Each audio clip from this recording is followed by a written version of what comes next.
Suite et fin des indispensables avec notre gamer maison. Bonjour Clément Le Saffre. Bonjour Philippe, bonjour à tous. Alors vous nous présentez aujourd'hui un jeu coup de cœur, Final Fantasy VII Remake. Les gens de l'équipe m'ont dit que vous y avez déjà joué plus de 30 heures. Oui Philippe, j'avoue tout, je confesse, j'y ai même passé des quasi-nuits blanches. Alors avant de vous parler de ce remake, on va commencer par un peu d'histoire. Final Fantasy, si vous ne connaissez pas, sachez que c'est une des plus grandes sagas du jeu vidéo. Elle a commencé en 1987 au Japon et depuis il y a eu 15 épisodes. Ce sont des jeux de rôle dans des univers fantastiques. Vous incarnez donc un héros et vous l'améliorez tout au long de l'aventure. Au milieu de cette saga, il y a donc Final Fantasy VII, il est sorti en 1997, c'était sur la PlayStation et c'était une véritable bombe, un jeu qui exploitait la 3D avec succès, c'était rare à l'époque, avec un scénario subtil, des personnages attachants, résultat, 10 millions de jeux vendus et un titre qui aujourd'hui encore est cité parmi les meilleurs jeux de l'histoire, au point que l'éditeur Square Enix a décidé d'en faire un remake. Et non, pour que ça marque des générations comme ça doit être quelque chose. Ça raconte quoi ?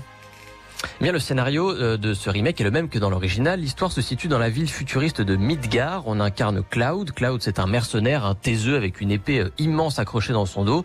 Il est engagé par Avalanche, un groupe d'éco-terroristes. La mission, faire exploser un réacteur de la Shinra, la compagnie qui puise la Mako, une ressource souterraine transformée en énergie. Pendant qu'on passe notre temps à manger et à dormir tranquillement, cette saloperie de bombe géante aspire des quantités énormes d'énergie Mako. T'as déjà réfléchi à ce qu'est la Mako ? C'est le sang qui maintient notre planète en vie. Tout comme celui qui coule dans les veines de notre propre corps. Tu comprends pas ? Si continue à pomper l'énergie Mako, il se passera quoi ? Si t'entends pas le cri d'agonie de la planète, c'est un problème, Cloud !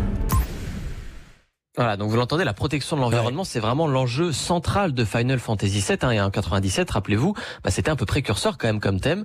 Alors au début quand même, Cloud, le héros, lui, il s'en fiche un peu de ce combat pour la planète. Il veut juste se faire de l'argent, c'est un mercenaire. Et puis, petit à petit, il va s'attacher à ce groupe. Il y a là Barrett, une montagne de muscles au grand cœur avec une mitrailleuse greffée au bras. Tifa, qui est une de ses amies d'enfance à Cloud et qui est, elle, experte en arts martiaux. Et puis Aeris, une jeune fille qui maîtrise la magie. Alors Clément, vous dites c'est un remake. Pour un film, on voit bien ce qu'est un remake d'un film, mais un remake de jeu vidéo, c'est quoi ? Eh bien, ça veut dire que le jeu a été intégralement refait de A à Z. Les graphismes sont une véritable claque. On est passé de la 3D en polygone de 97 à une véritable qualité de film d'animation aujourd'hui. Les personnages et les environnements sont magnifiques. Idem pour les musiques qui ont été enrichies. Écoutez.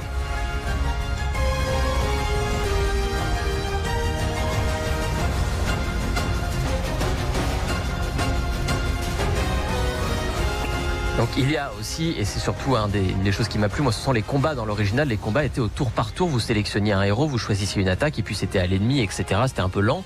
Cette fois on a des combats en mêlée, parfois à 3 contre 50, on fonce dans le tas, on peut changer de personnage, utiliser des objets, jeter des sorts. C'est vraiment très très dynamique, c'est bien simple. Moi j'avais pas été aussi enthousiasmé par des combats dans un jeu vidéo depuis des années. Alors les combats c'est bien, mais j'imagine qu'il y a un peu plus que ça dans le jeu. Il y a largement plus même, puisque le scénario de Final Fantasy VII est d'une profondeur vraiment rare pour le jeu vidéo. Il y a question d'environnement, on l'a dit, mais aussi de lutte des classes, de l'impact de la guerre sur la société, d'enfance brisée. C'est politique donc, mais c'est aussi un véritable tourbillon d'émotions. Il y a de très longues séquences d'animation, des séquences où on ne joue pas, juste on regarde. Elles sont doublées par des comédiens professionnels, c'est bluffant et c'est plus fort que bon nombre de films et de séries. Alors ça ne veut pas dire que Final Fantasy VII est exempt de défauts, la difficulté est parfois assez mal dosée, il y a des combats, même s'ils sont très dynamiques, qui sont parfois interminables, plus d'une demi-heure pour battre un boss, c'est un peu long. Certaines scènes sont très sentimentalistes aussi, voire tire-larme, ça c'est très propre au jeu japonais, mais au bout du compte, on est littéralement transporté par cette aventure et en ce moment, faut le dire, on a bien besoin d'aventure. Vous pouvez retourner. Merci beaucoup Clément Le Saffre, à très très vite dans Culture Média.